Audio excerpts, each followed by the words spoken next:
Hey folks, how's it going? My name is Lexi and I really love tabletop role-playing games. So much so that we sit down together once a week, every week, here at the gaming table, and we review one together.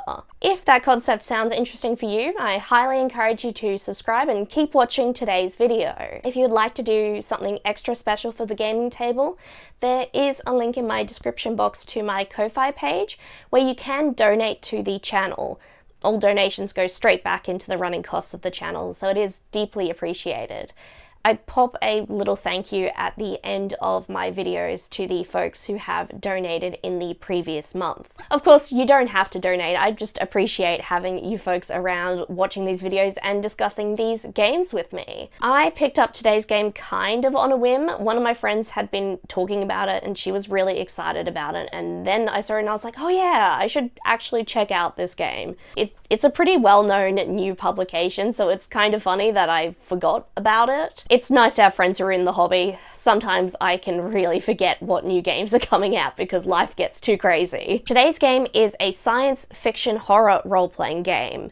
Let's take a look at the box set for Mothership. So Mothership is a game about encountering horrible, dreadful, evil things in deep space. These horrors are generally going to lean towards a kind of psychological horror element, but they're absolutely gonna look pretty weird and unsettling too. This game is molded around building suspense in player characters and not revealing what the big ugly monster looks like until just the right moment. In this game, the player characters are people who've been sent with a job to do. This job could actually be about the horrific monster labelled as mysterious goings-on, or it could be that these people were sent on a normal job and just happened to run into a monster. There's plenty of references in this box set to classic pillars of the science fiction horror genre. If you are a fan of the franchise for Alien, then the pre-written adventure Another Bug Hunt is going to be a great one to try out. If you wanted to make your own adventure, I would start by flicking through the bestiary of creatures and horrors that your players can eventually encounter. I think you want to center your story on that creature. They are wonderfully unpleasant. I do want to note a little detail about the player characters in Mothership. These player characters are experts in their field. These aren't your average Joe. In fact, if your average Joe tried to head into the situational scenario in a Mothership game, they would be dead even before the first roll. The player characters in this game are highly competent. They just happen to be up against something that no one was expecting. This game uses a pretty simple D100 system. When a player character is confronted with an obstacle or challenge, they roll a D100. 2 D10s. One die is going to represent the tens value, and the other die is going to represent the numbers 0 to 9. You then compare the result you got on the die to a relevant statistic. Generally in this game, the stat you're looking to is your character's skill. You want to roll under that number to achieve your goal. The skills that a character has access to is dependent on their class. There's 4 options in this game. There is Marines, Scientists, Cyborgs, and Teamsters. Marines and Scientists are kind of self-explanatory. Cyborg and Teamsters don't necessarily have a set job. The Cyborg's job is to be a cyborg, and the Teamster tends to be a sort of generalist, jack-of-all-trades kind of character. They tend to be your pilots or mechanics. So for the Cyborg and the Teamster, part of your player character creation is going to be deciding what their jobs are. Not only is the character creation process in this game about filling out what skills your character has and what score they have in them, you also need to work out 3 save scores.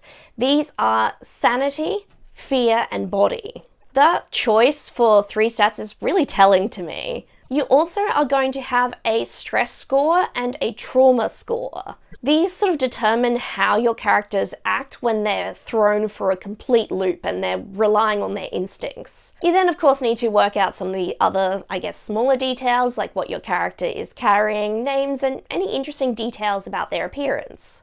The mechanics in these game manuals are honestly pretty minimal. In the game, the main objective is, I think, to keep your characters sane and alive. Too much damage to any one particular aspect of your character is going to destroy them. And these game mechanics are designed to push these characters to their limits. The characters in this game are experts in their field. It's not as though they are going up against something that another person could take on easily. It just so happens they are experts, but in an incredibly difficult position. Your characters are going to be acting smartly and strategically using the resources they have to overcome what they're confronted with. It is still pretty likely, though, that a game could end in a total party kill, but hey, that means you could revisit the adventure with a new crew who maybe got a bit of intelligence and a bit of a leg up on what to expect. I do really like the little booklets for the box set in this game manual. Normally, I'm not necessarily a fan of when a game manual is broken up into smaller booklets. In this case, though, this box set comes with a lot of different adventures, dice to play the game, and even some standees with little monsters on cardboard for you to play the game. I think this is pretty good value for a box set, and so I'm a bit of a fan of it. Dividing the rules for the game into short little zines for the players as well as the GM mean that it's pretty easy to pass these around at the table when you're playing. You're not trying to pass a really heavy book down the line. So in the end, I'm a fan of this particular box set. The game manual also presents a lot of tools and explanation on how to navigate consent and boundaries at the table. Mothership is a horror game, so it is going to push on the edges of our comfort zones. So I think it is really important that the game provides these tools for the players to communicate with the GM and the GM to the players about expectations, as well as handling changes at the table. This is a really solid little box set. I think there's lots of people out there who are going to happily sit down for a horror science fiction role-playing game, and that is in spite of the fact that we seem to be having quite a few of those lately. Of course, to play this game, you're going to want to discuss boundaries and comfort levels with your group. I think that would be the main concern you'd want to address before playing a game. This box set retails for around $59 US. I got it for just under $100 Australian, which is pretty equivalent with the exchange rate. I will say, if you go to the official website for the game, they actually have a free digital copy of the player rules that you can access. I really love that. To me, it demonstrates one person can purchase the box set, or say one of the adventures and a couple of the booklets, and the players can access a free copy of the player rules anytime. It's small enough that you could, say, print it out and keep a copy at the table if you needed to. I think that's a great way of providing people who are interested in your game the resources to get playing. I'm sure if someone became really dedicated to Mothership, they would want to upgrade from a PDF download. I think my favorite class in this game is the Teamster. I kind of really love those generalist jack-of-all-trade roles. But what about you? Which of those roles sounded interesting to you? Let me know your thoughts in the comments section down below. While you're there, I encourage you to like this video and perhaps even share it with a friend who you think might find it interesting. If you want to keep up with the gaming table, please feel free to subscribe and turn on notifications. That way YouTube will tell you when I've next uploaded. If you would like to do something extra special for the channel, you can donate to the channel using the link in my description box to my Ko-Fi page. I deeply appreciate all those donations. They go straight back into the running costs of the channel, and I pop a little thank you at the end of my videos for everyone who's donated in the previous month. Please don't feel like you have to donate. I just appreciate you folks tuning in and discussing games with me. I want to thank you all again for watching and discussing Mothership with me. I hope you're all well, and I look forward to seeing you next time at the gaming table. Bye!